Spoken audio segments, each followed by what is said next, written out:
আসসালামু আলাইকুম। আপনারা কেমন আছেন? আশা করি ভালো আছেন। আলহামদুলিল্লাহ আমিও ভালো আছি।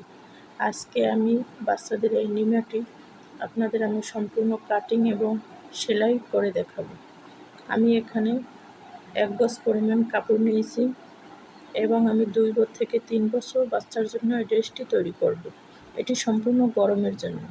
এখানে আমি ড্রেসটির মাপ নিয়েছি ১৮ ইঞ্চি। ১ ইঞ্চি আমি সেলাইয়ের জন্য নিয়েছি, আমি ১৯ ইঞ্চি নিয়েছি এবং আমি ঘেরের জন্য নিয়েছি ৯ ইঞ্চি এবং সেলাইয়ের জন্য নিয়েছি ১ ইঞ্চি। আমি ৯ ইঞ্চি ৪ ভাঁজে নিয়েছি এবং আমি পুটের জন্য নিয়েছি ৩.৫ ইঞ্চি।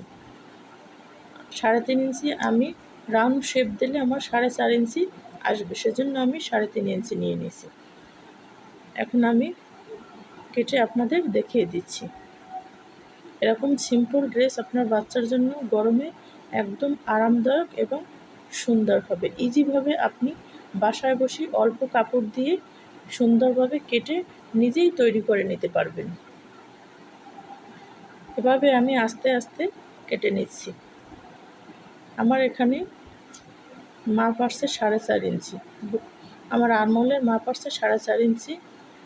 এখানে আমি ইলাস্টিক সিস্টেম করে দেব, সেজন্য আমি কালো কাপড় দিয়ে পাইপিং করে দেব এবং সাইডে আমি আরমহল থেকে কাঁধের মাপ নিয়ে নিয়েছি ৭.৫ ইঞ্চি।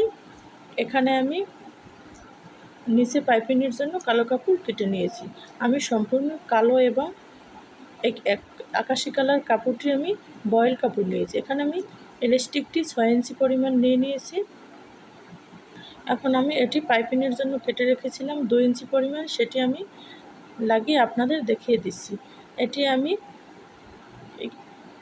এক পাট কাপড়ের উপরে লাগিয়ে তারপর উল্টো সাইডে ভাঁজ করে উপরের সাইডে পাইপিং হিসাবে আমি এটি লাগিয়ে দেব। প্রথমে আমি এটিকে একটি সেলাই দিয়ে দেব। এরকম আস্তে আস্তে চিকনভাবে একটি সেলাই দিয়ে দিচ্ছি। তারপর আমি উল্টিয়ে নখের সাহায্যে চেপে চেপে ইলাস্টিকের মাপ অনুসারে আমি সামনের সাইড থেকে একটু চিকন ভাঁজ দিয়ে তারপর সেলাই করে দিব।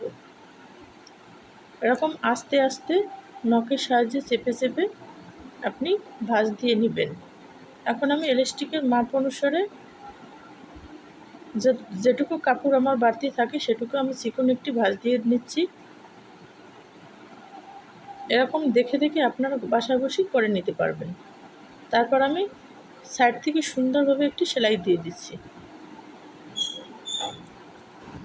আমি এভাবে রাবারটিকে ক্লিপ বা শলার সাহায্যে আস্তে আস্তে ভেতরে ঢুকিয়ে নিচ্ছি।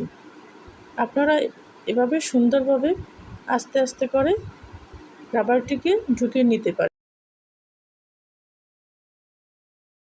তারপর দুই সাইডে দুটি চাপ সেলাই দিয়ে নিতে পারেন, না হলে আপনার ইলাস্টিকটি ভিতর থেকে চলে আসবে। আমি দুটি সেলাই দিয়ে নিয়েছি। এখন আমি মাঝখান থেকে একটি সেলাই দিয়ে দেব, না হয় রাবারটা ভাঁজ হয়ে যেতে পারে। এরকম সুন্দরভাবে টেনে মাঝখান থেকে একটি সেলাই দিয়ে দেবেন। আমি এরকম সেলাই দিয়ে দিয়েছি। আমার দুটি সাইড সম্পূর্ণ করা শেষ। এখন আমি ফিতাটা কিভাবে লাগাবো সেটি আপনাদের দেখিয়ে দিচ্ছি। আমি এখানে আরমহলের মাপ সহ কাঁধের জন্য আমি ২.৫ ইঞ্চি বাড়িয়ে নিয়ে নিয়েছি। আপনারা আপনার বাচ্চার মাপ অনুসারে কাঁধের মাপ এরকম যদি বেশি দিতে চান তাহলে একটু বেশি নিতে পারেন, আবার অতিরিক্ত বেশি দিলে আপনার বাচ্চার কাঁধ থেকে পড়ে যেতে পারে, সেজন্য মাপ অনুসারে নেওয়াই ভালো। আমি এরকম সাইড থেকে উল্টো সাইড থেকে লাগিয়ে সুন্দরভাবে লাগিয়ে দিক সাইডে এরকম ভাঁজ করে দেবো। আমার সম্পূর্ণ লাগানো শেষ। এখন আমি দুই সাইডে চিকনভাবে ভাঁজ করে দেব। এরকম সুন্দরভাবে ভাঁজ করে দুই সাইডে আমি দুটি সেলাই দিয়ে দেব।